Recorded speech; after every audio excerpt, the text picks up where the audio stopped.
Bukovina is a historical region in Europe, mostly in the Eastern Carpathian Mountains, split between Romania and Ukraine. But 90 years ago, it was all part of Romania. So you may ask, why is Bukovina split?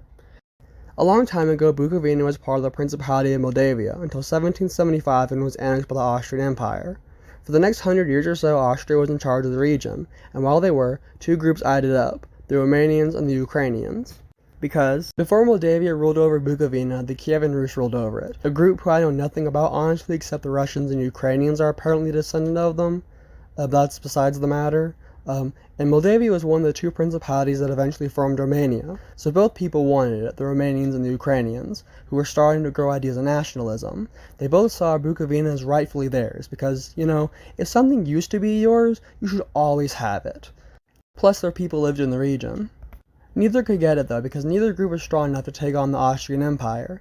The Ukrainians had no nation to help them, and the Romanians didn't get one for a long time, only having one since 1862.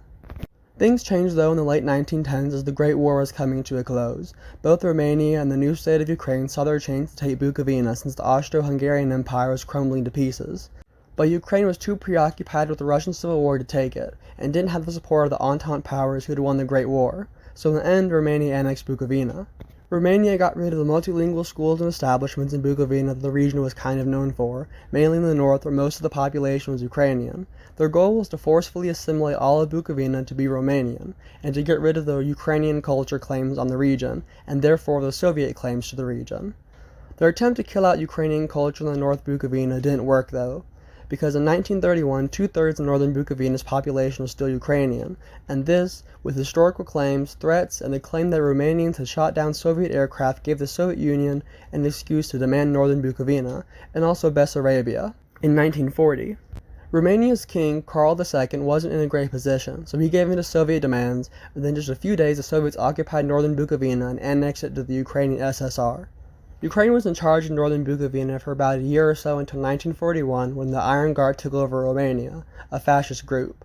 They declared war on the Soviet Union and retook northern Bukovina, though they didn't annex it yet because they planned on doing so after the war. I'm not sure why they didn't. That's what they planned on doing though. That never happened because they lost the war to the Soviet Union in 1944, and northern Bukovina was taken back by the Soviets and the Ukrainian SSR, and still remains in the modern Republic of Ukraine. So to summarize the video, Bukovina is split because Romania gained the region due to historical and cultural claims after the First World War, and then during the Second World War, the Soviet Union used its own historical and cultural claims to demand the region be split between them, and since Romania lost the Second World War, the borders have stayed the same ever since. I hope you enjoyed the video, learned something new, like and subscribe, and I'm sorry for how I sound. I'm not doing too well, but I'll be fine. Goodbye.